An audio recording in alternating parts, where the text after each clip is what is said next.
Édouard Philippe à Gérard-Collomb. Sur les routes françaises par an, 3600 morts. Il y a 72 000 accidents graves sur les routes françaises. Il n'y a pas 72 000 accidents, il y a 72 000 blessés, dont 25 000 sont des blessés graves qui conserveront des lésions physiques ou intellectuelles permanentes à la suite de ces accidents. C'est un sujet qu'on place souvent sous le vocable de la sécurité routière. La vérité, c'est que c'est un sujet de sécurité, de santé publique, et que c'est un sujet qui est, à mes yeux, prioritaire.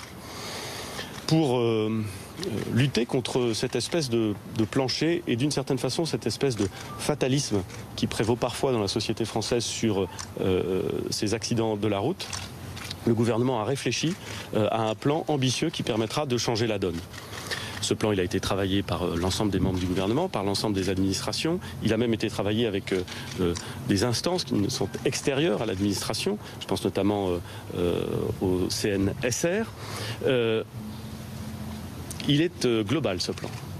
Il prévoit des dispositions qui permettent de lutter contre la conduite en état d'ivresse, contre la conduite sous l'emprise de produits stupéfiants, contre l'utilisation des téléphones portables au volant, contre la conduite sans permis. Il vise à augmenter l'information des conducteurs, la formation aussi des jeunes conducteurs, et il contient cette disposition qui conduit à limiter la vitesse sur les routes bidirectionnelles sans séparateur central. Lorsque nous avons débattu de cette mesure au sein du gouvernement, nous avons évidemment identifié le fait que la prendre serait susceptible de poser dans la population française des questionnements, des interrogations, des critiques, peut-être même à certains égards des agacements, voire de la colère. Nous en étions parfaitement conscients. Et vous vous souvenez sans doute qu'avant même que la décision soit prise, lorsque j'ai évoqué la possibilité de prendre une telle décision, j'ai indiqué que je savais qu'elle susciterait une forme d'impopularité à laquelle je suis prête. Je suis prêt à assumer cette impopularité parce que je crois fondamentalement que réduire le nombre de morts sur les routes françaises et réduire le nombre de blessés sur les routes françaises est un véritable objet, un véritable enjeu de politique publique. Que c'est la sécurité des Français qui est en jeu, que c'est un objectif de santé publique. Nous avons donc débattu au sein du gouvernement cette décision. La décision a été prise. Elle est évidemment aujourd'hui la décision de l'ensemble du gouvernement. J'ai eu l'occasion, avec le ministre d'État, ministre de l'Intérieur, mardi matin, devant l'ensemble des membres du corps préfectoral, ou plus exactement l'ensemble des préfets qui servent en France, de redire à la fois l'engagement du gouvernement sur cette mesure et de leur demander de tout faire pour que cette mesure puisse être mise en œuvre à compter du 1er juillet dans les meilleures conditions.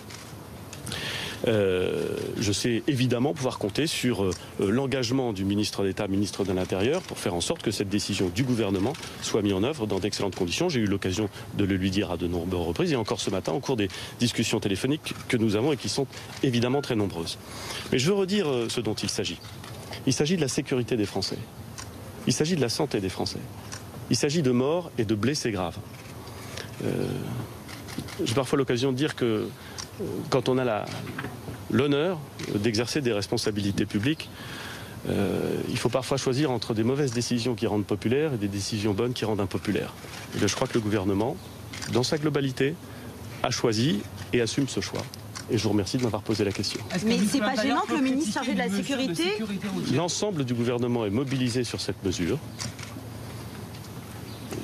L'ensemble des positions s'est exprimé avant que la mesure soit prise. Elle a été décidée, elle a été annoncée, elle est assumée, elle entrera en vigueur le 1er juillet. Au bout de 2 ans, une évaluation sera faite et c'est bien légitime de vérifier que les mesures que nous prenons produisent des effets. Je rappelle, puisque vous me le demandez, ça permettra de fixer les choses, je rappelle que le produit éventuel des amendes qui pourraient être perçues dans le cadre de la mise en œuvre de cette limitation de la vitesse sera intégralement versé aux hôpitaux ou aux établissements médico-sociaux qui accompagnent les victimes de ces accidents, qui leur permettent de se reconstruire et de reprendre une vie la plus normale possible. Il ne s'agit pas d'augmenter les recettes de l'État, il s'agit de faire en sorte que nous regardions en face, sans faux semblant, un vrai sujet, un vrai problème une vraie lacune dans notre dispositif national pour que demain, les routes françaises soient plus sûres. C'est l'intérêt de tous et l'ensemble du gouvernement est mobilisé sur cet objectif. Je vous remercie.